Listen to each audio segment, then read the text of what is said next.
Hello and welcome to 18 WJTS in.form. I'm your host, Bill Potter. Some of you may have heard of the Land Stewardship Project going on at Vincennes University Jasper Center in conjunction with the Dubois County Soil and Water District, and we're going to find out about that and a field day that's coming up September 1st.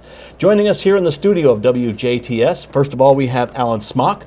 Alan is a board member with the Dubois County Soil and Water Conservation District, and also with us is Dale Fuhrman. He is a project manager for the VUJC Land Stewardship Project. Well, gentlemen, welcome to the show.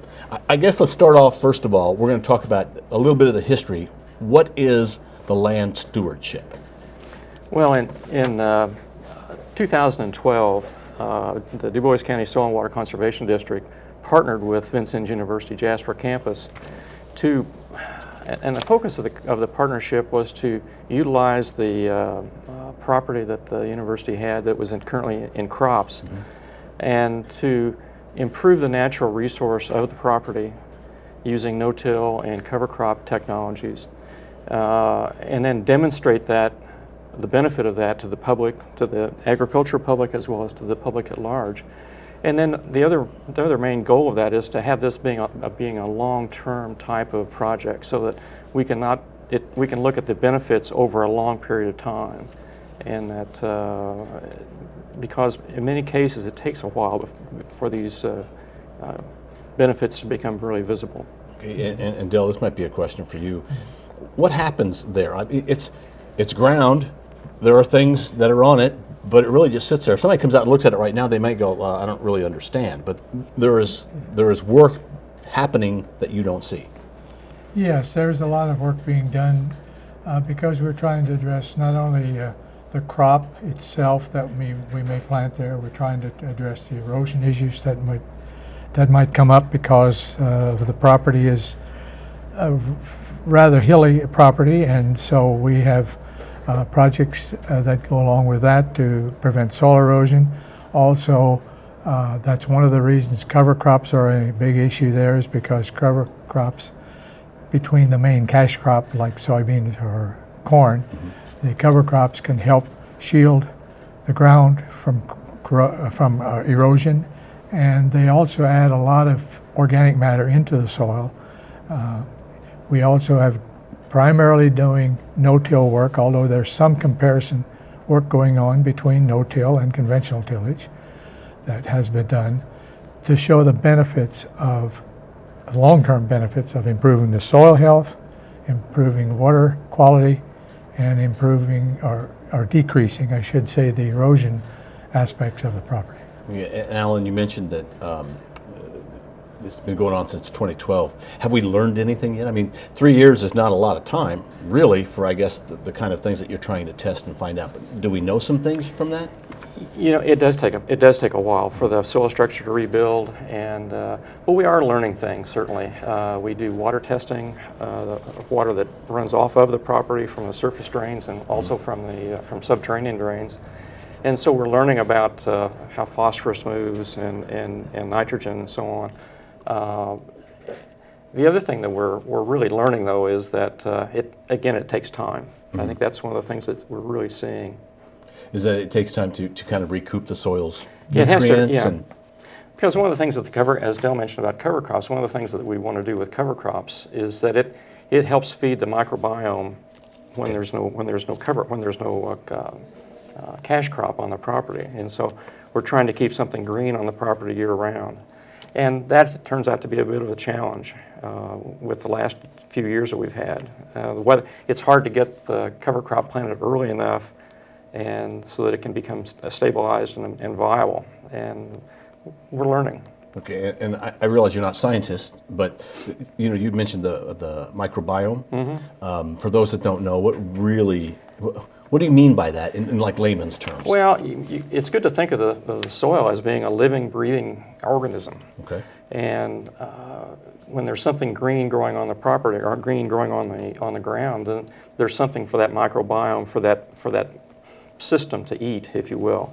And what we're finding out is that it's really good to make sure that the microbiome is in good condition. When Dale mentioned soil health, well, that's kind of the definition of soil health. If the microbe is in balance and there's plenty there to help digest and provide food back to the plants, that's really the ideal situation. You can think of it almost like your stomach, and it's a very complicated very complicated system. Mm-hmm. But it requires, for it to be effective and be really functional, it requires diversity of living, breathing plants year-round. Now, you want people to see this land stewardship. You want people to understand what's being done out there, so you're having a field day. Yes. September 1st. Let's talk about that a little bit. Well, the field day is September 1st from 4:30 till 9 p.m. And while we've sent some publicity out and for pre-registration, don't feel that because you don't pre-register, you can't come to the field day. Okay, sure. We will also register at the door. There are some side benefits for those people who deal in fertilization and application of like manure to the land, because you can also earn some PARP credits, which would be to your benefit if you are an applicator of that product to the field. So that is one of the issues. The topics are going to be related to seed treatments. As of the present time, not everybody uses treated seeds. Figures I've seen is about 70% of the seeds that are planted are treated for resistance to insect activity and so forth. There's still about 30% of the farmers who are not using them. We hope that we can show some positive, and always there's the negatives to every thing you do in this session, and we have a good speaker on that.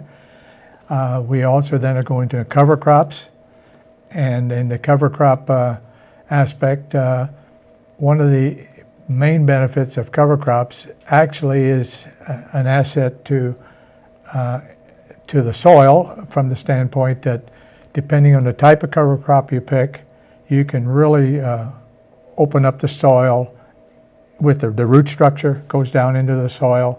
Some people think that when you go to no-till, all you're going to do is compact the soil and it becomes a hard pan and roots and stuff don't grow down through there, but that's not true. That's actually the benefits of using cover crops in between, so that they penetrate and enhance the soil.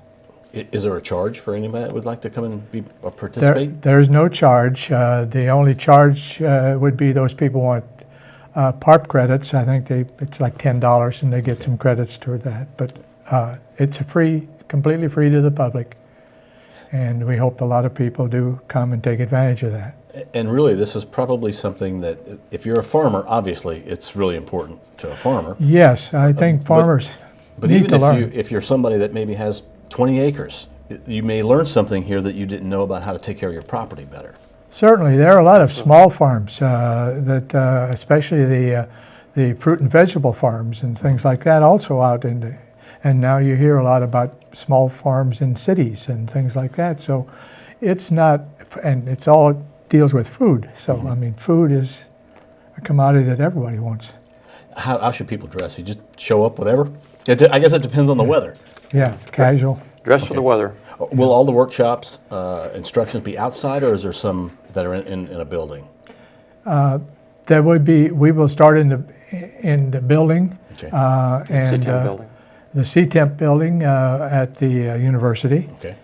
and then we would hope, depending on the weather, but we would hope to spend a lot of time outside in the field as well. Perhaps one of the speakers specifically prefers outdoor activity, and so we're hoping that the weather will be pleasant for that. So it's and not too hot or not too rainy. If someone would like to pre-register, how do they do that? Just call the office there. Call 812-482-1171, extension 135. That's my extension. Okay. And either I will answer or Patty Schrader will answer, and we'll register you there on the spot. And get your information, kind of hold a slot for you, I guess. That's right. Yeah. Are you hoping for a big turnout? Is there a limited number, I guess? No. No. No. The field's 140 acres holds a lot of people. Well, last year we had our first field day out there, and we had over 100 participants, Wow. and we were really thrilled with that. And we look forward to having a large turnout again this year. One of the other things we will show is that we've got a crimper that we're going to have out on the property, and it's another way to terminate cover crops, that's being used from a non-herbicide point of view. That as you get ready to plant your cash crop in the spring, you can come back roll over the cover crop that's there and kill it basically without using herbicides. And so that's something that we have out there, and we have one individual in the area that used it this last spring. So Is it an implement? it's an implement, yes. Okay. Yeah. Yes. Okay. So again, what we're trying to do is show the benefits of cover crop, and try to help people understand the benefits and also understand some of the issues of using cover crops. It's another management activity that has to go on, and so cover crops have to be managed in a particular manner to be successful. All right. So September 1st September 1st. and that is a Tuesday night. Okay. That is Right? Tuesday night, yes. From what time to what time again? 4:30. If we start registration at 4:30, for those people who haven't pre-registered.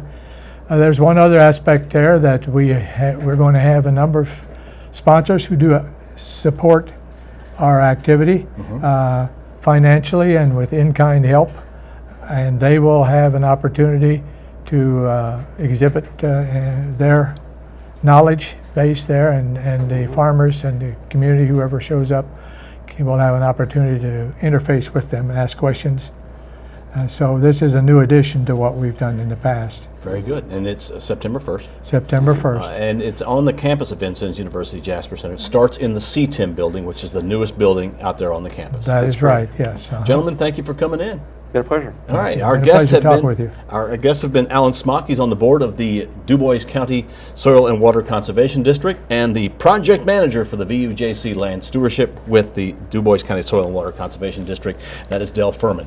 Thank you for watching WJTS in.form. Hope to see you at the Field Day event September 1st.